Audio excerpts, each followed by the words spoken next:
Querido povo de Deus, que bênção estar aqui com vocês. Pode sentar, fique à vontade. Você que já cantou pelos cotovelos, como irmão aqui no ministério, que bênção de Deus. Gente, para mim é uma grande alegria estar aqui com vocês. E nesta tarde eu vou contar o meu testemunho de vida para vocês. E para mim é uma grande alegria contar o meu testemunho de vida, porque nós sabemos que o testemunho, ele arrasta multidões, né? E eu vou contar a minha história para você. Queria muito que cada um de vocês prestasse atenção. Então diga para a pessoa que está do seu lado: tu não conversa comigo não, em nome de Jesus. Tu te cala, pelo amor de Deus. Diga. Olha para cá, senão a conversa vai longe, né? Querido povo de Deus, para quem veio hoje a primeira vez, né? Teve pessoas que não estiveram conosco esses dias, mas que vieram agora. Sejam bem-vindos, Deus abençoe. Para quem não me conhece, eu sou Daniel Silveira. Para a honra e glória do Senhor Jesus, hoje eu tenho aqui a missão de contar a minha história para vocês, contar a minha vida para vocês. E como é importante você contar o que foi que Deus fez na sua vida. Porque às vezes você está diante de uma pessoa que está desacreditada, que está desanimada, e ela precisa ver a sua história para acreditar de fato que Deus pode mudar uma vida, né? Pessoas que falam de Deus ali, tudo é importante, lógico, mas quando a pessoa vive, é muito melhor, sim ou não? Sim. Gente, eu sou o filho caçula lá de casa. Aqui também é assim, o filho caçula é o mais bajulado, é?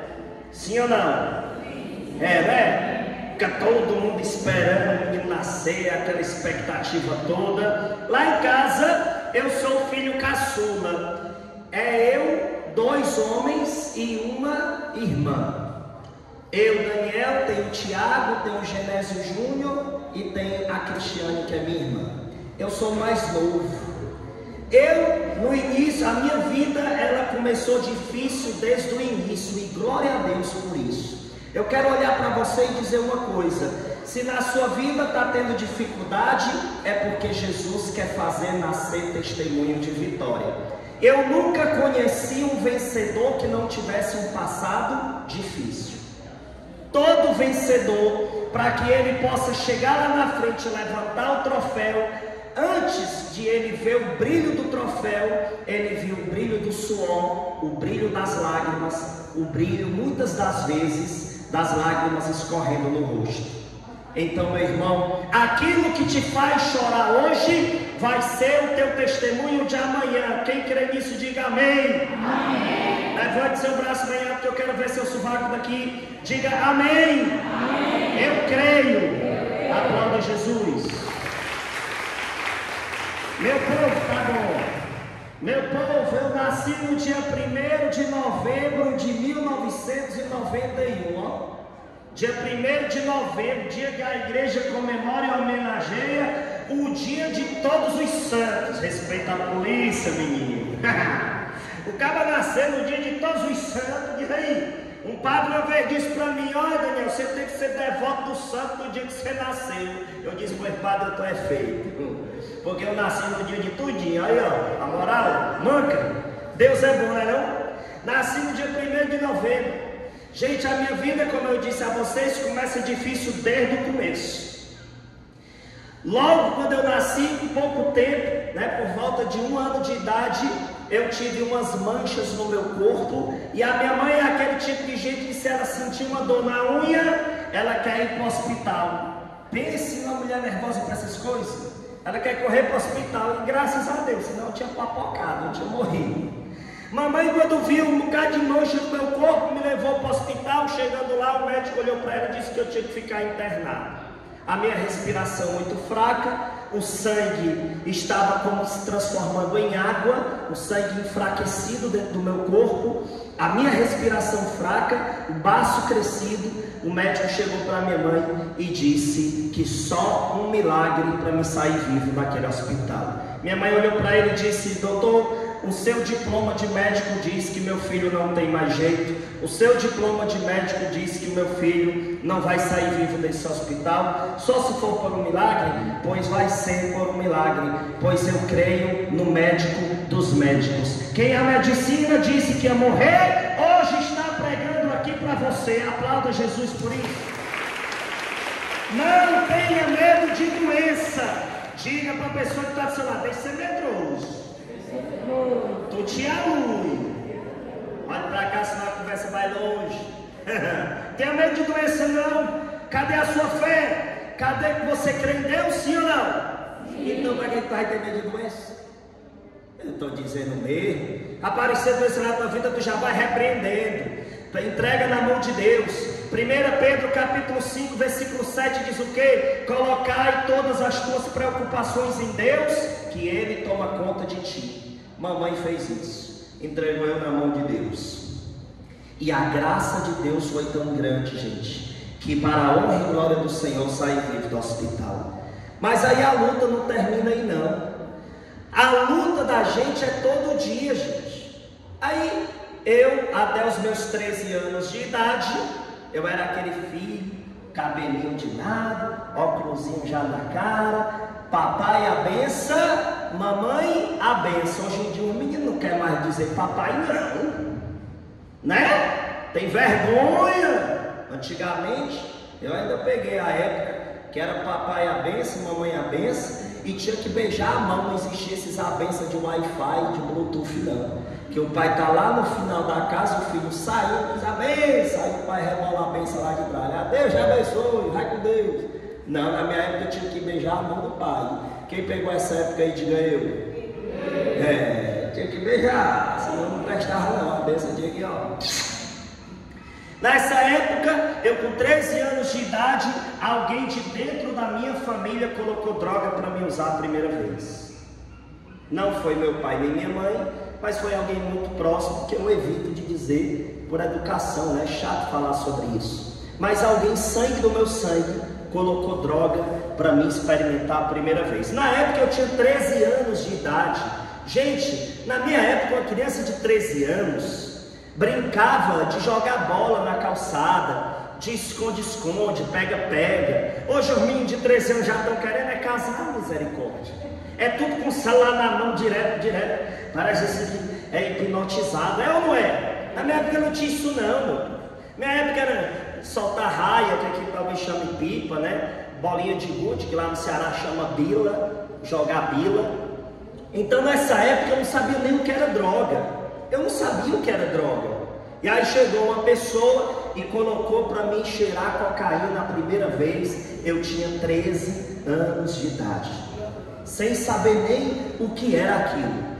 Mas a pessoa disse que era uma sensação prazerosa, ia ser diferente, uma experiência diferente. E eu inocentemente fui lá e cheirei cocaína pela primeira vez. Eu tinha 13 anos de idade. Jovens que estão aqui e que vão assistir pelas redes sociais, cuidado com essa história de dizer que é só uma vezinha. Isso é mentira do diabo. O demônio, quando quer lhe derrubar, ele vai dizer esses argumentos, não é só uma vezinha, vai. E muitas das vezes o jovem ele se sente acuado. Por quê? Porque tem 5 jovens com ele. Os 5 jovens usam e ele não. Aí fica tudo brincando com ele. Olha o besta velho, não sei o quê. Para quê? Para influenciar a pessoa a fazer o que é errado. Cuidado com as más influências. Diga para a pessoa que está do seu lado: cuidado, presta atenção. Olha para cá, senão a conversa vai longe. A palavra de Deus diz em 1 Coríntios capítulo de número 15, versículo de número 33: más companhias corrompem os bons costumes. Você, marido, se você tiver com má companhia, você vai destruir sua família, você vai destruir seu financeiro, você vai destruir a sua história. Você, mulher, se tiver com má companhia, andando com mulher sem vergonha, com mulher vagabunda por aí, o que é que acontece? Você destrói a sua vida, você destrói seu financeiro, você destrói a sua história, você destrói a sua família. Má companhia destrói, influencia. Quem anda com porco tem gente que sabe os ditados que dizem lá no Ceará. Você andar com quem não presta, você acaba também não prestando. Então a palavra de Deus deixa claro que esse ditado dos nossos avós é verdade. Aí eu me deixei influenciar. O que foi que aconteceu? Como é que eu ia comprar droga com 13 anos se eu nem trabalhava? Um pecado puxa outro pecado. Repita comigo. Pecado puxa outro pecado. Preste sempre atenção nisso.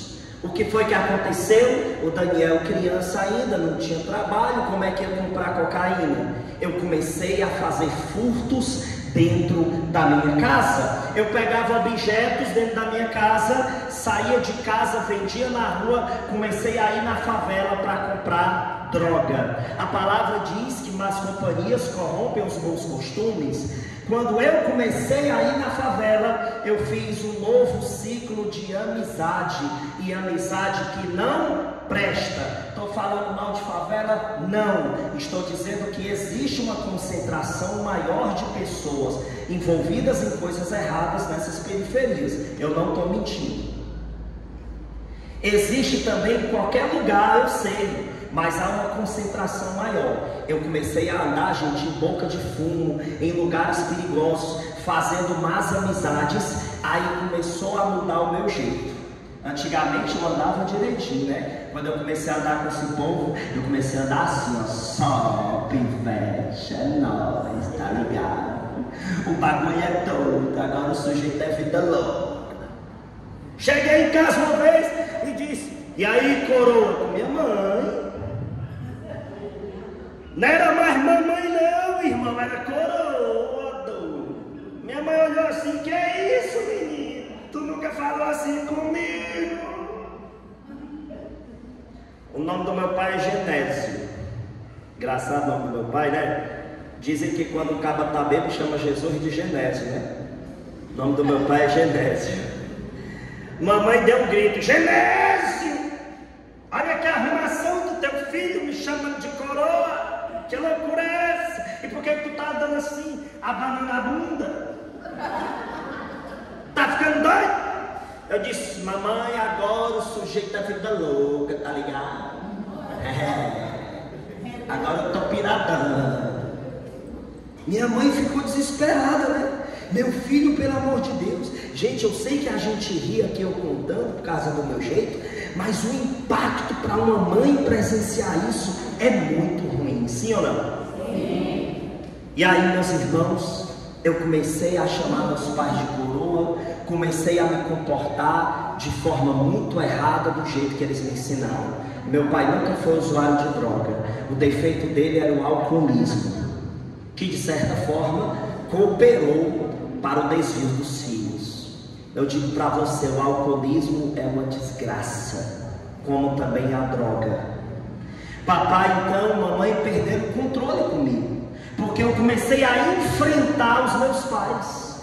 Porque o demônio, ele faz você ter uma sensação de poder, que você pode enfrentar tudo e a todos. E eu comecei a enfrentar os meus pais, comecei então a ter maus comportamentos. E a palavra de Deus vai dizer em João capítulo 8, versículo 44, que o diabo é o pai da mentira. Uma pessoa que começa a ser influenciada pelo demônio, o que é que acontece? Ela começa a mentir. E eu dizia para minha mãe: mãe, eu vou para a casa do colega da escola fazer trabalho da escola. Eu ia para a favela usar droga.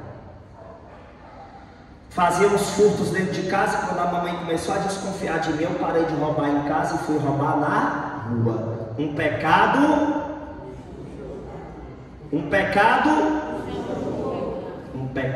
puxa outro pecado. Comecei a fazer então furtos fora de casa. Os ônibus paravam no sinal, eu pulava e puxava os objetos das pessoas e corria. 14 anos de idade, juntei o dinheiro que eu ia lucrando dos furtos, comprei o meu primeiro revólver e comecei a fazer assalto à mão armada com 14 anos de idade. Imagina aí. O primeiro assalto que eu fiz, eu lembro, foi num mercadinho Eu coloquei o revólver na cabeça da mulher do caixa e disse: bora desgraçada, passa o dinheiro, senão eu mato você. E a minha mão naquele dia tremia muito, muito nervoso, eu estava mais nervoso do que a mulher.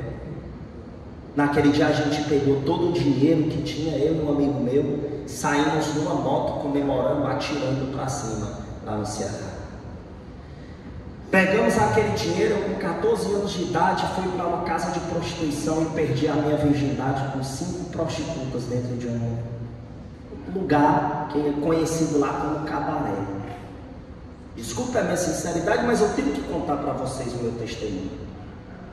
Você imagina só, agora já não era mais só o problema de droga, era o problema na área sexual.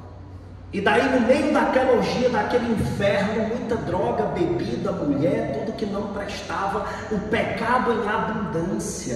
É isso que o diabo quer. Veja o que é que o demônio faz. Ele quer fazer você ficar atolado nos prazeres carnais que ofendem a Deus.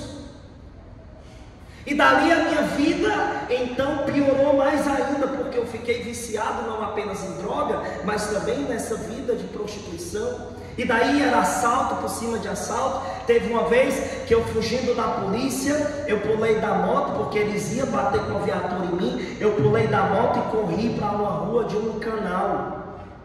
Correndo nesta rua, olhei para o outro lado, uma viatura para, os policiais descem armados até os dentes. Na minha frente eu tinha policiais, atrás de mim eu olhei e vi vários policiais também indo atrás de me pegar.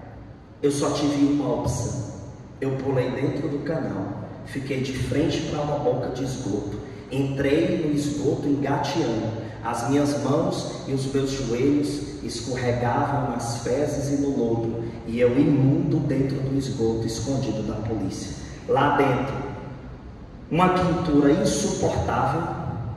Quanto mais eu tirava ratos e baratas de cima de mim, mais rato e barata subia.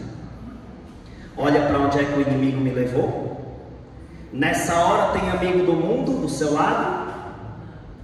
Gente, eu encontrei, na hora que eu entrei tudo escuro e eu tentando achar uma saída lá dentro, impossível de eu enxergar, eu vi um facho de luz. Eu encontrei uma saída pequena do bueiro e eu botei a minha boca e fiquei respirando, esperando a polícia sair. E eu fiquei escondido dentro de um bueiro, imundo, destruído pelo pecado. E ali dentro eu pensei, se eu obedecesse os meus pais eu não estaria aqui. E eu fiz uma oração. Depois daquele dia eu mudei? Não.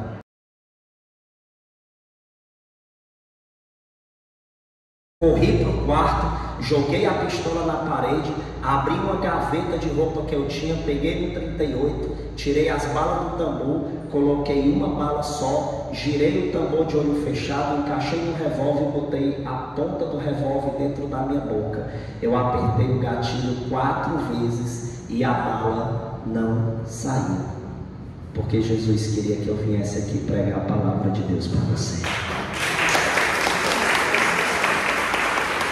No dia desse esgoto, que eu saí do esgoto, imundo, o povo ficou rindo de mim na rua.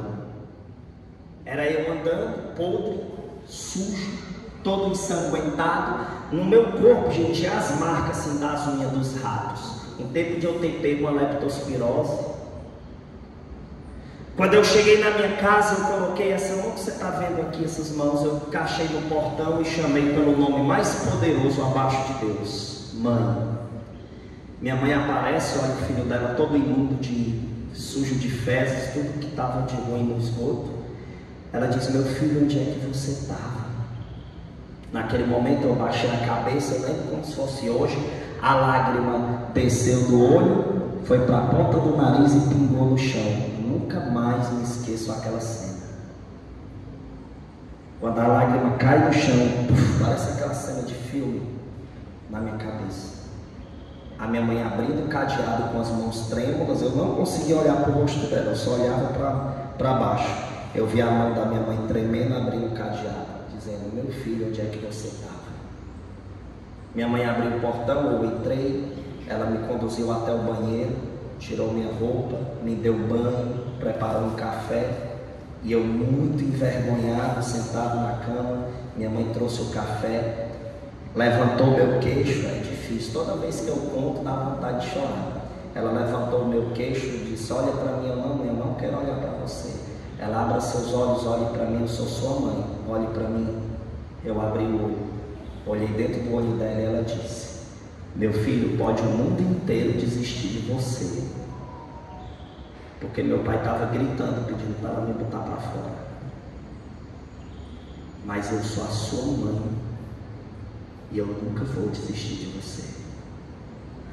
Naquele momento, gente, foi um impacto tão grande no meu psicológico, na minha vida, porque eu vi a maior expressão de amor que existe. Meu pai sempre foi muito bruto. Papai gritando: bota esse vagabundo para fora, esse marginal. Já minha mãe não. Era o papai com a ignorância, com a brutalidade dele de homem, e a minha mãe vindo como aquele anjo que não desiste do filho. Ela disse: Daniel, eu vou insistir em você e um dia você vai ser um homem de Deus. O tempo foi passando e o Daniel foi piorando, gente. Fiz assaltos, sequestro, explodi caixa eletrônica, clonei dinheiro, clonei cartão, virei um estelionatário, um bandido de um dos procurados pela polícia do estado do Ceará. Eu sabia de pontos de entrada de droga. Eu tinha casa, barraco, que embaixo da terra a gente tinha escritório, laboratório de droga no estado do Ceará. Virei um bandido extremamente perigoso.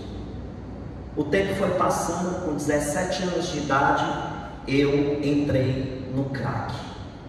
Ali foi o maior início de destruição. Não tinha nem sido com 13 anos, porque até ali eu ainda aguentava as drogas que eu usava e tudo. E eu entrei no crack com 17 anos de idade.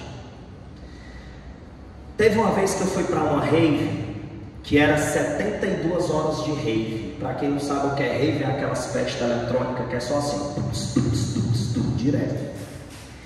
Nesse dia, eu injetei heroína na minha veia, coloquei um êxtase debaixo da língua e cheirei cocaína. 3 drogas pesadas na hora. Sabe o que aconteceu com o Daniel? Eu caí para trás. Sabe onde é que meus amigos do mundo me deixaram? Na calçada do hospital. O meu corpo, gente, para dentro da calçada e a minha cabeça no batente para fora, assim, para a rua. Eu apagado. Os funcionários do hospital correram, me jogaram em cima de uma maca, entraram no hospital e me levaram para uma sala de ressurreição para tentar reanimar o meu corpo. Quando eu acordei, eles reanimando meu corpo com aqueles equipamentos no peito, uma mulher do lado começou a chorar, dizendo: isso é um milagre, esse menino ressuscitou. Eu cheguei lá morto por overdose e a graça de Deus me trouxe de volta. Ainda assim não tinha mudado de vida. A droga, gente, é tão séria que tinha dias que eu me amarrava com corrente nos meus pés. Eu amarrava a corrente, trancava o cadeado e enrolava num ferro e jogava a chave longe. Quando a abstinência batia, eu ficava tentando me soltar e os meus pés sangravam, eu tentando me controlar, eu me trancava para mim não usar droga, para você ter ideia. Até que teve um dia que o meu cunhado, o cara que era casado com minha irmã, ele se envolveu numa discussão por causa de um paredão de som, e aí ele discutiu com um cara, e aí um ameaçou o outro, e isso foi num sábado. Quando foi numa quarta-feira, mataram esse cara com 8 tiros na cabeça. Pensaram que tinha sido a gente, eu e meu cunhado. Aí os irmãos do cara foi lá e matou o meu cunhado com 2 tiros de .40 na cabeça. A minha sobrinha pequenininha viu o pai dela com o crânio aberto na calçada de casa. O que foi que aconteceu a partir disso? A minha família então se decidiu se mudar de bairro. Por quê? Porque eu me envolvi também no dia da confusão. E como eu era bandido, eu fiquei atrás de matar os caras. E ficar aquela mata aqui, mata lá, né? E aí nessa minha busca de descobrir quem eram os caras, a gente foi chamado na polícia, né? Eu, minha família, todo mundo. E eu dei depoimento na polícia e tudo. E aí foi descoberto que eles mataram meu cunhado por engano, porque quem tinha matado de fato eles lá foi descoberto. Só que eles já tinham tirado a vida do meu cunhado. Aí a minha família se mudou para um bairro chamado lá em Fortaleza, talvez alguém aqui já deve ter ido, bairro de Fátima. Eu morei próximo à Avenida 13 de Maio. Com quantos anos eu entrei na droga? 13 anos. Fui morar perto da Avenida 13 de Maio. A primeira pessoa que me deu o endereço da igreja Nossa Senhora de Fátima, que é o santuário de Nossa Senhora de Fátima lá em Fortaleza, muito conhecido, muito visitado. Lá tem uma imagem de Nossa Senhora que veio direto de Portugal, uma réplica da imagem mesmo de lá. E a mesma pessoa que me colocou no mundo das drogas disse: Daniel, aqui tem uma igreja, por que tu não vai lá, cara? Eu debilitado pelo crack. Já eu mostro para vocês as fotos de como eu era logo quando eu saí do crack. E aí eu disse: não vou para a igreja não. Isso, a polícia atrás de mim, bandido querendo me matar, eu estava todo enrolado. Até que teve um dia, eu fumando cigarro no quintal de casa, eu tive uma visão do cigarro que eu estava fumando. Se foi alucinação de droga ou não, não interessa, eu sei que eu vi. Eu via o cigarro como se fosse a minha vida e o diabo tragando a minha vida, destruindo a minha vida. E aquela voz de um anjo ao meu lado dizendo: se você não mudar de vida, você vai morrer e você vai para o inferno. Gente, eu fiquei tão impressionado, eu fiquei assim, sabe, delirando. E aí eu vi uma escada, os anjos voando nessa escada, eu estava em êxtase naquele dia. E o meu irmão já sabia que eu usava droga, ele estava imaginando que eu estava tendo alguma paranoia de droga, porque eu vivia tendo mesmo. Eu via coisa que ninguém via, escutava coisa, o cara drogado. E nesse dia eu não estava drogado. Ali foi Deus. Gente, eu fiquei com uma vontade tão grande de ler a Bíblia, de rezar, que eu entrei no quarto, pedi para o meu irmão não abrir a porta do quarto, e eu peguei a Bíblia e disse: Senhor, fala comigo. Quando eu abri a Sagrada Escritura aleatoriamente, caiu em Apocalipse 12, a partir do versículo 7, aonde São Miguel Arcanjo aparece e derrota o dragão. Eu fiz aquela leitura sem conhecimento bíblico, mas eu li e eu entendi que ali o demônio estava me perdendo. E eu passei a noite inteira conversando com Deus, não saí de casa para usar droga. No outro dia eu cheguei para minha mãe desse jeito: aí, coroa, bagulho é o seguinte, o sujeito agora vai ser de Deus, tá ligado? Vou sair do crime e agora eu vou entrar nessas paradas de igreja aí. Mamãe olhou para mim e disse: você vai para a igreja uma hora dessa? O padre nem está lá uma hora dessa, meu filho. Eu disse: estou nem vendo não, eu vou lá para me conversar com Deus, um bagulho muito sério. Minha mãe disse: pois vai com Deus, né? E eu já todo arrumado, fui para a igreja Nossa Senhora de Fátima. Cheguei lá, não tinha um pé de gente dentro da igreja, tinha as portas tudo abertas. Só tinha um rapaz lá que fica rondando assim, fazendo a segurança, que lá tem. Quando eu cheguei, eu olhei para aquela igreja, as portas tudo abertas e ninguém dentro. Eu disse: vixe, meu irmão, Deus reservou a parada, foi para mim mesmo, mano. Não tem ninguém, mano. Dá para me conversar com Deus na limpeza aqui. Fui até o primeiro banco, me ajoelhei, olhei para a imagem de Nossa Senhora e disse: aí, mãezinha, o bagulho tá doido pro meu lado, se liga. Troca um papo reto com teu filho aí, porque senão os caras vão passar o trem em mim, o bagulho tá doido, eu vou morrer. Eu não quero morrer agora não, tá ligado? Eu quero entrar nessa parada aqui de igreja aqui com vocês.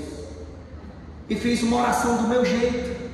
Falei gíria, mas Deus conhece o coração. 1 Samuel capítulo 16, versículo 7. O homem vê o que está de fora, mas Deus vê o coração. Fiz uma oração, gente, uma voz dentro de mim: vai se confessar. Eu tô doido, meu irmão? Vai se confessar, eu vou nada. Tu é doido? Se eu for contar as paradas pro padre, ele vai chamar os homens para mim. Olha, tem um bandido aqui. Eu imaginando, né? E a voz: vai se confessar. Eu não vou, vai, não vou, vai, não vou, vai. Eu disse: porra, eu vou. Me levantei, olhei para ela: agora se liga aí que a parada vai ser louca. É desse jeito. Fui lá atrás do padre. Ele, ei meu chapa, disse pro cara lá, onde é que tem um padre aqui para me trocar uma ideia com ele? O cara disse, rapaz, é ali, confessionário. Cheguei lá, estava o padre Castelo. Gente, o padre Castelo é um padre lá no Ceará, bem velhinho. Eu acho que ele deve ter uns 280 anos. Não, velhinho é ele, bem velhinho mesmo assim, que ele levanta a mão assim com muito esforço. Bem velhinho. Eu acho que aquela princesa Elizabeth, ele batizou ela. Ele é das antigas.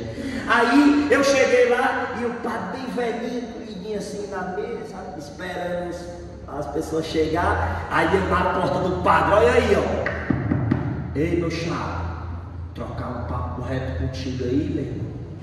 O padre olhou assim. Diga, meu filho, pode entrar. Eu peguei, abri a porta, me sentei. Gente, eu comecei a contar minha vida para o padre começou a se tremer mais ainda. Ele já se tremia por causa da idade. Aí diante de um bandido, o padre se tremia todinho. E eu contando e o padre fazendo o sinal da cruz. Fala-me, Nossa Senhora, como é que você fez um negócio desse, meu filho, pelo amor de Deus? E o padre, eu fiz sequestro e tal, contando tudo, o bagulho todo, meu irmão. Este padre botou a mão na minha cabeça, parecia que ele estava tocando um pandeiro, meu irmão. Ele fez uma oração em mim que naquele dia saiu tudo que era demônio perto de mim. Pense num padre macho aquele ali. Ali é abençoado, homem de Deus. Botou a mão na minha cabeça, a mão na minha cabeça. Em nome de Jesus, nunca mais tu vai voltar para essa vida. O padre rezou em mim. Quando eu saí do confessionário, gente, uma leveza. Que eu, quando saí, ainda disse assim: meu irmão, essas paradas de igreja é rocheda, viu? Tô leve, meu irmão. Eu nem fumei um hoje, ó, pra tu ver como é as coisas. Saí de lá, morro de alegre, né? Aí eu fui para a praça que tem em frente à igreja de Fátima, tem uma praça lá, atrás de um grupo de oração. E quando eu cheguei na praça, eu fiquei mais ou menos assim, ó, esperando o povo passar para me perguntar onde era que tinha um grupo de oração, porque tinha um Shalom lá perto. Aí ao jeito flagrantoso. Aí o povo passava, oi meu chapa, o cara pegava, segurava no bolso e corria, que vendeu roubar. Até que eu vi uma mulher vindo, irmão. A mulher vinha com o nome na blusa, Aleluia, que é um evento católico que tem lá no Ceará. Quando eu vi aquela velhinha vindo com aquele nome na blusa, eu disse: eita, pivete, essa coroa aí é daquelas paradas da igreja, viu meu filho? Que eu já fui para esse evento aí uma vez, fui atrás de agarrar a menina lá, a menina tudo de Deus, não peguei ninguém. Quando eu vi a mulher vindo, eu disse: eita, pivete, eu vou perguntar essa coroa aí. Na hora que a mulher chegou assim perto, eu disse: ei, coroa, eu vou te roubar. Não, meu irmão, é só uma informação de rocha mesmo. A mulher olhou para mim e disse: diga, meu filho. Sabe aquela pessoa de Deus? Chega e fala assim: diga. Quando ela fez isso, irmão, diga, meu filho. Aí eu, vixi, coroa, senti firmeza em tudo, pivete. Ela disse: o que é que você deseja? Eu disse: ei, meu irmão, eu estou saindo do crime agora, espera. Eu preciso encontrar um grupo de oração. Aonde é que rola essas paradas? Aí ela olhou para mim e disse o endereço do Shalom. Gente do céu, eu cheguei lá na comunidade, bati no balcão e disse: ei, meu chapa, estou precisando trocar um papo reto contigo aqui, que eu quero entrar no sistema aí de vocês. O cara olhou assim para mim: seja bem-vindo, meu irmão. Peraí só um minuto, deixa eu só atender essa pessoa aqui, que ele estava atendendo uma pessoa. No tempo que ele disse isso, chegou uma menina. A menina da comunidade, menina de Deus, chegou do meu lado: oi, satisfação, meu nome é Luciana. Eu, eita, que gata, meu irmão. A menina bonita, eu ainda com a mente poluída, né? Eu, eita, que gata, brother. Eu, ei, Luciana, pode crer, meu nome é Magon. Porque no crime meu apelido era Magon lá. Aí eu, Daniel, agora o sujeito tá mudando, tá ligado? Aí ela olhou para mim, me deu lá um beijinho do lado no rosto, no outro. botou a mão no meu braço, irmão, dizendo assim: vamos que eu vou lhe apresentar a comunidade. E eu, olha, se Pivete arrumei com meu comadre para me casar, meu irmão. E eu fui andando, e ela foi dizendo: olha, aqui é a capela, aqui acontece os grupos, aqui tem a lanchonete. E eu achando bom. E eu, ei, gata, deixa eu dar um beijo na tua boca, tu é rocheda. Aí ela: não, irmão, aqui pra gente se beijar tem que rezar antes, pra saber se é da vontade de Deus. Eu, vixe, meu irmão, é muito difícil, mano, libera aí, só um beijinho e tal. Ela: não pode não, irmão. Aí eu peguei e desisti de beijar ela. Aí foi que aconteceu. Ela: irmão, fique à vontade que eu vou ter que ir, depois a gente se vê. Tá bom, pois tá rochedo. Aí ela saiu. Quando ela saiu, eu vi outra menina e eu achei a menina bonita. Fui dar em cima da menina. A menina, comunidade de vida, nem casar podia. Aquele povo que se consagra para não casar. Aí a menina tava assim, gente. Eu peguei no dedo mindinho dela: e aí, gata? A menina olhou pra mim: oi. Aí eu: ei, mano, tô saindo do crime, tô a fim de arrumar uma comadre pra me casar. Ó, não rola não, nós dois. Aí ela: olha que legal, como é teu nome e tal? Eu disse e tal. Aí ela: aí eu vou para um lugar mais reservado, meu irmão, nós dois. Aí ela: vamos. E eu tinha visto um lugar, gente, lá que era uma porta que o povo passava e fazia assim, ó. E eu: que barulho doido é esse, meu irmão? Que o povo se entorta para frente. Era a capela onde tem Jesus Eucarístico. Aí o povo passa, né, ó. Aí ela: eu tenho não um lugar mais reservado? Ela: tem, vamos para um lugar mais reservado comigo? Eu: isso aí vai dar certo. Para onde é que ela me levou? Para onde o povo fazia assim. Quando ela abriu a porta, estava o Santíssimo exposto, irmão Marcos. Eita, menino, naquele dia só faltou tu cantando.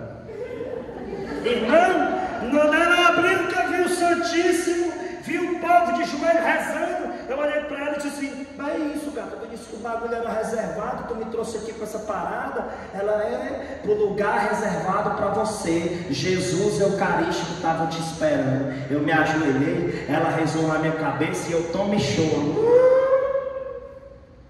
Gente, isso foi uma das primeiras experiências, né? Ela: olha, vai ter um grupo de oração sábado, você não pode faltar. Eu: tu é doido, depois que chover canivete eu vou estar aqui, gata, vai dar certo. Chegou o dia do grupo, eu fui. Quando eu cheguei lá no grupo, Marco, pelo amor de Deus, tinha um irmãozinho lá no violão, ó, cantando e tocando. Quando eu entrei, o povo lá é carismático do fogo, né? E aí o povo tudo com as mãos para cima e orando em línguas. E eu entrei assim: meu irmão, que doideira é essa aqui, Pivete? Que tanto lá é esse? E eu, sem entender, cheguei devagarzinho e fiquei na minha. Aí o irmão que estava tocando violão: tem alguém entre nós que é usuário de droga? Deus está mudando tua vida. E eu olhava assim: meu irmão, esse bicho me conhece da onde? Você está aqui, sua mãe rezava muito para você mudar de vida, você chegou no lugar certo, feche seus olhos. E eu pensando: não é doido, eu vou fechar meu olho aqui se alguém puxar minha carteira? É doido, é, meu filho? Fecha não. Fecha o olho. E ele com o olho aberto e o outro fechado, e querendo que eu fechasse os meus dois, ó. Ele desse jeito, ó, tocando, e tome revelação, e tome pregando para mim. E aí eu: meu irmão, eu vou fechar, porque esse bicho vai já dar em mim aqui. E ele falando minha vida, teve uma hora, gente, que eu fiz assim: meu irmão, deixa eu olhar para esse cara, será que eu já roubei ele, mano? Esse bicho me conhece da onde para saber essas coisas? Gente, eu fechei o olho. Pra quê, meu povo, que eu fui fechar? As pernas, olha, enfraquecendo. E o irmão falando minha vida e eu chorando: sou eu, Pivete, é ele, esse doido aí que tu tá falando, é ele, meu irmão. E o povo todo virou para mim. Irmão Marco, o povo direcionou a mão para mim. E eu fui andando para trás, atrás da parede, que eu estava para cair. As pernas fracas, eu chorando, feito um menino. Aí eu procurei a parede, irmão, eu sei que eu botei essa mão assim na parede, irmão, e foi descendo. Ai, meu Deus, meu Deus. E o cara: você quase morreu uma vez assim, assim, assim. caí no chão, não consegui ficar em pé. Quando eu abri o olho, gente, estavam os carismáticos, tudo com as mãos apontadas para mim, e orando em línguas, e era uma oração forte, irmão. Eu senti uma coisa saindo de mim, a oração em línguas era muito forte, e o povo orava, gente. Tinha umas irmãzinhas que oravam tão forte que a língua batia assim no dente, e eu olhava, e as irmãs chegavam na minha cabeça aquilo, e eu, eita, que bagulho doido, galera. Me levantei naquele dia, para a honra e glória do Senhor. Nunca mais eu usei droga e nunca mais roubei ninguém. Aplausos, Jesus. Não tinha vez que eu chegava lá em casa, pensa numa reza forte essa, mãe, que eu aprendi, ó. E a mãe achando, pô, meu filho, eu não estou entendendo nada, mas se tá dando certo, vai, velho. Mas só que a batalha não termina ainda. Eu vou dizer uma coisa para você, a gente conta a nossa história, mas todo dia a gente tem uma luta. É ou não é? Minha família se mudou do bairro de Fátima para o bairro Jardim América, o antigo bairro que eu morava. E eu fui morar do lado da casa de um pastor. O pastor chegou para mim e disse: ô irmão, vamos ler a palavra de Deus, não precisa você deixar de ser católico.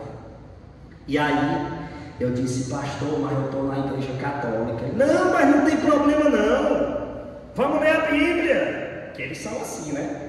Eles dizem que vai ler só a Bíblia com você, não precisa você deixar de ser católico. Isso é estratégia, daqui a pouco ele lhe arrasta se você deixar. Aí eu comecei a ir para a casa do pastor, o pastor lendo a Bíblia comigo. Meu povo, se eu disser a vocês que teve uma época que eu ia para a missa de manhã e para o culto à noite. De manhã era eu, Marquinhos. A nós descei divina luz, e de noite meu advogado, meu Senhor, está amarrado e está queimado. Aí eu pensava, rapaz, se eu morrer, eu entro no céu de todo jeito. Se for o católico com a verdade, ou for o evangélico, que eu amo nos dois mesmo. Isso eu pensando na ignorância, né? De tanto eu ir para a missa e para o culto, virei protestante. Olha aí a ingratidão, né? A igreja me tirou do mundo do crime, de tudo que não prestava. Aí virei protestante. Meu povo, eu saí quebrando as minhas imagens que eu tinha, dei os livros, rasguei. E aí virei protestante. Daqueles de bater o pé no chão, está amarrado e está queimado. Nessa época, casei, arrastei a mulher para lá, a menina muito católica, nunca se conformou em ser protestante. O tempo foi passando e eu fui estudar a fé católica para me atacar a igreja católica nos cultos. E aí eu fui estudar o catecismo da igreja. Por quê? O pastor já me promoveu como diácono. Comecei a pregar lá, dar testemunho, porque lá é mais fácil. Na igreja católica, o padre estuda 10, 12 anos para ser padre, né? O pastor não, o pastor a Bíblia debaixo do sovaco, ele aluga uma garagem e está certo. A maioria é assim, me desculpa a sinceridade, mas é. Aí eu já estava pregando lá, irmão. Oh, irmãos, aleluia! Glória a Deus! E eu lá pregando, aí comecei a pregar contra a igreja católica. E falando da igreja católica, que era idolatria, que os católicos é todo por cento do quinto dos infernos, fui estudar o catecismo da igreja. E eu procurando no catecismo onde é que tinha ensinando para adorar Maria, eu não achava. Onde é que ensinava a adorar a imagem, e eu não achava. Eu disse: misericórdia, eu estou errado. Estou acusando a igreja católica do que a igreja não manda fazer. E gente, eu comecei a sonhar com Nossa Senhora. Meu povo, eu teve um sonho que eu tive, Nossa Senhora me pegando no colo, dizendo: você vai ser um consagrado a mim, meu filho. E eu acordei, está amarrado e está queimado, em nome de Jesus. Eu sonhei com Satanás. Fui contar para o pastor. Pastor, sonhei com Maria dizendo que eu ia ser consagrada a ela. É o diabo me perseguindo. E o pastor: é o Satanás, cuidado. Tu tem que orar mais, irmão. Passava 3, 4 dias, puf, sonhava de novo. Misericórdia. E agora? Fui estudar sobre a fé católica para me atacar. Sabe o que é que aconteceu? Voltei para a igreja católica arrependido de ter me desviado do caminho. Procurei, sabe quem? O Padre Castelo. Cheguei lá, ele já estava com uns 310 anos talvez. Ele, quando cheguei, eu disse: ô Padre Castelo, o senhor não sabe o que eu fiz. Que foi? Eu virei protestante, comecei a pregar nos cultos. Você merece uma chinela de pau. Rezou de novo na minha cabeça. Dessa vez ele tremeu menos. Rezou. Voltei para a igreja. Gente, quando eu cheguei, saí da confissão, tinha uma mulher vendendo artigo religioso lá fora. Marquinhos, só faltava tu cantando. Marquinhos, quando eu cheguei lá, a mulher vendendo um bocado de cruz, imagem. Eu disse: me arrume aí o maior crucifixo que você tiver. Gente, ela me vendeu um crucifixo desse tamanho. Parecia que eu tinha arrancado a torre da igreja e botado no peito. Oxe, comprei. Pedi para o Padre Castelo abençoar. O Padre Castelo abençoou. Quando eu chego na minha rua, quem foi o primeiro que eu vi? Aí tem profeta aí no meio. Já discerniram lá. Primeiro que eu vi foi o pastor. Quando o pastor me viu, fez logo assim: está amarrado e está queimado. Eu disse: quem? Eu não estou amarrado e não estou queimado, não. O pastor disse: Daniel, pelo amor de Deus, tu voltou para a idolatria. E o pastor ia vindo, gente, eu na minha cabeça: pode vir quente, que eu estou fervendo. Quando ele chegou perto, ele disse: você está com crucifixo. A Bíblia não ensina a fazer imagem de Jesus na cruz. Eu disse: pastor, pode vir quente que eu estou fervendo. 1 Coríntios capítulo 1, versículo 18 diz que a cruz é força para o cristão. Paulo diz que prega Cristo crucificado, 1 Coríntios capítulo 1, do versículo 22 ao 23. Ele disse: mas nunca no Novo Testamento diz que existe imagem de Jesus na cruz. Eu disse: o senhor está precisando ler Bíblia. Gálatas capítulo 3, versículo 1. Paulo apresenta a imagem de Jesus crucificado aos Gálatas. Ele disse: mas Daniel, isso a gente conversando e andando para a casa dele. Ele pegou logo no meu ombro, com aquela conversa toda, e me arrastando para a casa dele. Eu fui indo.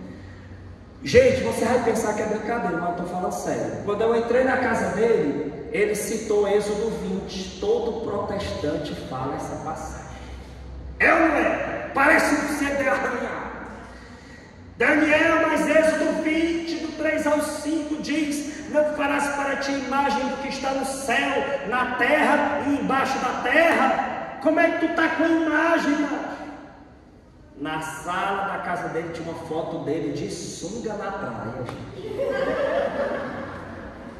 Oh, meu irmão, quando ele falou isso, eu olhei para o quadro e disse: ô pastor, então aqui tem a imagem. Isso, nós éramos amigos, eu podia brincar, né?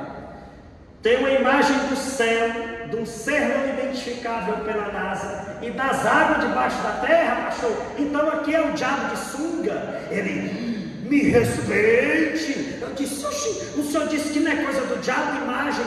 Aqui tem uma imagem. Então aqui é o Satanás de sunga. Meu amigo, esse homem respirou fundo, ele agoniado. Eu disse: venha quente que eu estou fervendo. Pastor, o senhor está errado, pastor.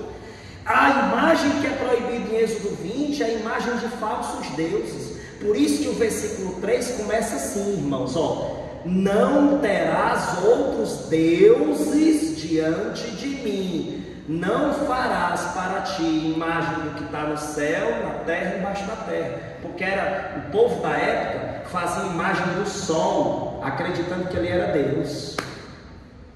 Aí eu disse: pastor, o senhor precisa se converter, o senhor está errado, eu descobri a verdade. Ele: Daniel, mas o Salmo 115 diz: tem boca, mas não fala, olho, mas não vê, pé, mas não anda. Eu disse: e ali não tem uma boca que não está falando, um pé que não está andando, então é o diabo de sunga. E ele respirava assim e disse: o demônio está te usando, meu filho. Eu disse: tá não, pastor, pode vir quente que eu estou fervendo. O senhor citou Êxodo 20, vá para Êxodo 25, versículo 18. O próprio Deus mandou fazer imagens dos querubins, imagens essas que são conduzidas em procissão, lá em Josué capítulo 6, do versículo 3 ao versículo 6. Eu acho que muita gente queria que está anotando, né? Daniel é igual a metralhadora. Mas não se preocupe, no meu canal do YouTube tem todas essas passagens. No vídeo que está fixo no meu Instagram, tem esse testemunho gravado e eu estou gravando aqui também. Você em casa vai revisar. Aí eu disse, pastor, quando Ezequiel visualiza o templo, Ezequiel 41, do 17 ao 19, ele vê o templo coberto de imagem, tanto dentro como fora. E na sua Bíblia protestante, pastor, no Salmo 138, o salmista diz que se ajoelha diante do templo. Se ajoelhar diante das imagens não é idolatria, porque senão o salmista estava adorando o templo. Ele disse, onde é que tu aprendeu isso, pelo amor de Deus? Eu disse, venha quente que eu tô fervendo. Gente, ele foi falar de mamãe. Diga para a pessoa que está do seu lado, o caldo engrossou. Diga com autoridade, o papocado foi grande. Olhe para cá, senão a conversa vai longe. Ele disse, tu vai acreditar que Maria é mãe de Deus? Eu disse, lógico. Isaías capítulo 7, versículo 14, pastor. Há 700 anos antes de Cristo, já estava escrito, o próprio Senhor vos dará um sinal, uma virgem conceberás e darás à luz a um filho, e porás o nome de Emanuel, que significa Deus conosco. Quem é essa mulher? Lucas capítulo 1, a partir do versículo 26, o anjo chega e diz, ave cheia de graça, o Senhor é contigo. E ali acontece a anunciação. João 1,14, o verbo se fez carne e habitou entre nós. Maria é mãe de Deus, pastor. Quem é o Senhor da sua vida? Ele disse, o Senhor da minha vida é Deus. Eu disse, pois chame Maria de mãe dele. Porque Isabel, quando ficou cheia do Espírito Santo, em Lucas 1,43, ela disse, de onde me vem esta honra de vir até mim a mãe de meu Senhor? Um judeu, quando se pronunciava direcionado a Deus, ele dizia a palavra Adonai. Um judeu só chamava de Senhor Deus. Deuteronômio capítulo 6, versículo 4 diz que só existe um único Deus e Senhor, que é o Deus de Israel. Ou seja, se só existe um único Senhor, e a palavra diz que Maria é a mãe do Senhor, ela é a mãe de Deus. Ele, tu vai acreditar que ela é santa? Lógico. Mateus capítulo 12, versículo 33, é pelo fruto que se conhece a árvore. Quem é o fruto de Maria? Lucas 1,42, bendita és tu entre as mulheres e bendito é o fruto do teu ventre. Aplauda a Virgem Maria. Diga para a pessoa que está do seu lado, irmão, a porcada é grande. Olha para cá, senão a conversa vai longe. Ele disse, mas Daniel, Maria é uma pecadora como qualquer pessoa, porque a Bíblia diz em Romanos 3, 23, que todos pecaram, então Maria pecou. Eu disse, pastor, toda regra geral tem suas exceções, pastor. Maria é uma exceção. Ele me prove. Eu disse, Hebreus 9, 27, diz que todo mundo tem que morrer uma vez, não é não? Quantas vezes Lázaro morreu? Mais de uma. Jesus não ressuscitou ele? Depois ele morreu, não é não? Ou tu conhece onde é que o Lázaro mora? Lázaro morreu mais de uma vez. Mas a Bíblia não diz que todo mundo tem que morrer só uma vez? Porque Lázaro foi uma exceção. Maria foi uma exceção. Porque em Isaías 59, no versículo 1 ao 2, diz que o pecado nos separa de Deus. Como é que Maria tinha pecado se o verbo se fez carne nela? Então, para que o verbo se fizesse carne, tinha que ter alguém preparado para essa missão. Agora tu entendeu, abençoado?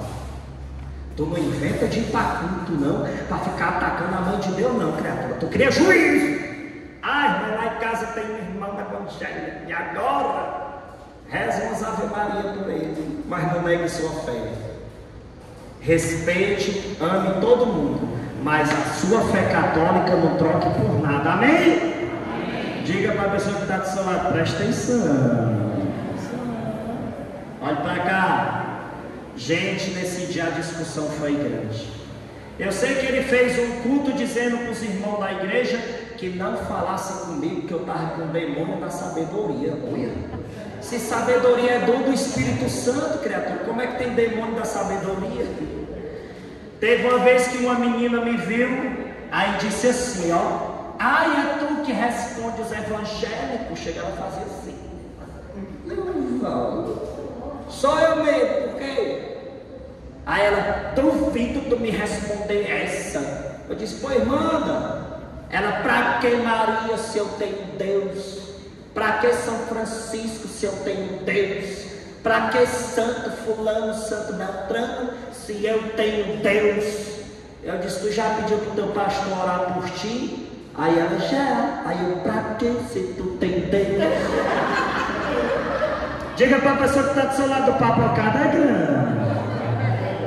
Teve uma vez que eu fui chegando no mercantil, tinha um pastor lá, olhou para mim e disse, sangue de Jesus tem poder, porque me viu com rosário. Aí eu disse, é por isso que eu amo Nossa Senhora, porque esse sangue que tu disse que tem poder, quem gerou foi ela no ventre, viu? Respeite a mãe de Deus. 1 João 1, do 5 ao 7 diz que o sangue de Jesus nos purifica de todo pecado. E esse sangue foi gerado no ventre de Nossa Senhora. Nenhum pastor, por mais que ele fale bem de Jesus para você, repetidas vezes, nunca eles vão superar a experiência que Nossa Senhora teve. A Virgem Maria nos trouxe Jesus de um jeito que ninguém mais vai trazer. Amém? Aplauda a mãe de Deus! Pense no papocado, viu? Tu é bom demais. Gente, comecei a ser missionário católico, viajando o Brasil. E eu queria pedir aqui no final desse testemunho, rezem por mim. Porque tem muita gente que me odeia. Principalmente esses protestantes. Você sabia que teve um complô de pastores que pagaram pessoas para me caluniar? Fizeram fake na internet, presta atenção. Fizeram falso Instagram, falsificaram o WhatsApp, tentando me caluniar. Já disseram que eu sou gay. Olha aí o que é que disseram, que eu sou gay. Já disseram que eu dou em cima das mulheres quando eu vou na missão. Eu dei em cima de alguém aqui? Na loucura, eu digo, meu irmão, a palavra de Deus diz em Mateus 10, 22, vocês serão odiados por todos por causa de meu nome, mas quem perseverar até o fim será salvo. Uma árvore que dá bons frutos, ela é apedrejada. Tem alguém me perseguindo? Dê glória a Deus, viu? 1 João 3,13. Irmãos, não vos admireis se o mundo vos odeia. Se um dia alguém vier falar do Daniel para você, pergunte só assim, ó, você tem prova? Fala para ele, na frente dele. Quando me caluniaram, agora recentemente, há uns anos atrás, eu fui na Polícia Civil. Bora resolver, viu? Tudinho fugiram. Por quê? Quem dá bons frutos é apedrejado. Tinha pastores protestantes pagando pessoas para falar mal de mim. Acredita nisso? Tentaram destruir meu ministério de todo jeito. Quanto mais batia, mais o canal no YouTube crescia, mais eu fazia missão, mais cesta básica eu distribuo, porque toda semana eu distribuo cesta básica, mais missão acontece. O demônio ele calunia de todo jeito. Você sabe como é que está a realidade de fake news, né? Olha o nosso país, tanto de fake news que acontece. Um dia desse, estavam acusando Dom Alberto Taveira, que foi diretor espiritual da RCC durante tanto tempo. Acusaram ele, sabe de quê? De aliciar os meninos de seminário. Eu vi isso aí. Você viu isso aí? Mentira. Falam, mas não provam. Não prova. É só você dizer assim, prove. Dom Alberto tá vendo. Quando vierem falar de um padre, uma freira, meu irmão, não acredite tão rápido não, porque às vezes por detrás daquilo ali tem, dinheiro. Dinheiro, safadeza. O demônio quer destruir. Se você, meu irmão, imagina só, o Daniel é figura pública, eu já passei por 18 estados do Brasil, O meu casamento foi televisionado, para você ter ideia, lá no Ceará. Fui 6 vezes para a televisão. Eu, figura pública, que muita gente conhece, tu imagina o tamanho da perseguição? Se você, que é aqui no seu bairro, no seu trabalho, tu é perseguido e caluniado, tu imagine eu que prego. Você acha que tem gente feliz eu contando isso aqui? Tem não, meu irmão. É perseguição, é batalha. Já tentaram me proibir de pregar, já tentaram fazer de tudo. É só dizer assim, cadê as provas? Vamos chamar o irmão para se defender? Você quer conhecer um mentiroso? Vou lhe ensinar uma coisa. Tem 3 coisas que todo mentiroso diz. Aprenda isso aqui para a sua vida, para a sua caminhada. Porque quando acontecer com você, você vai lembrar desse doido lá do Ceará que veio aqui pregar para tu. Todo mentiroso diz, eu vi, eu estava e foi comigo. Pode prestar atenção. Todo mentiroso diz, mulher, eu vi com esses olhos que a terra de comer, para poder a história parecer verdade. Eu estava lá. Ou então foi comigo. Todo mentiroso diz isso. Como é que você descobre quem é que está mentindo? Mulher, nós vamos fazer o seguinte, eu vou chamar o fulano para tu falar na frente dele. O mentiroso corre, né? Todo mentiroso, ele só sabe falar dos outros pelas costas, sim ou não? Nunca fala na tua frente. Por quê? Porque tu vai se defender. O mentiroso, ele tenta te caluniar por trás. Aí foram tentar destruir meu ministério. Oh, irmão, como é que destrói? Se eu sou um homem escolhido por Deus, e hoje eu quero olhar para você. Você é escolhido. Salmo 90, versículo 7. 1000 cairão à tua esquerda, 10.000 à tua direita, e tu não serás atingido. Eu quero olhar para vocês e dizer, Deus está nos protegendo. Muito obrigado pelo carinho de vocês aqui. Fui tão bem recebido aqui. Deixa eu dizer logo aqui que eu vou sair morrendo de saudade de vocês. Com vontade de escutar esse homem cantando direto uma música cantada. Me leva. Eu doido para começar a pregar e ele, sabe o que é que Jesus quer lhe dizer? Aí começava a cantar de novo. Meu Deus do céu. Aí canta pelos cotovelos. É benção, né? Vou morrer de saudade de vocês. E em breve eu volto aqui.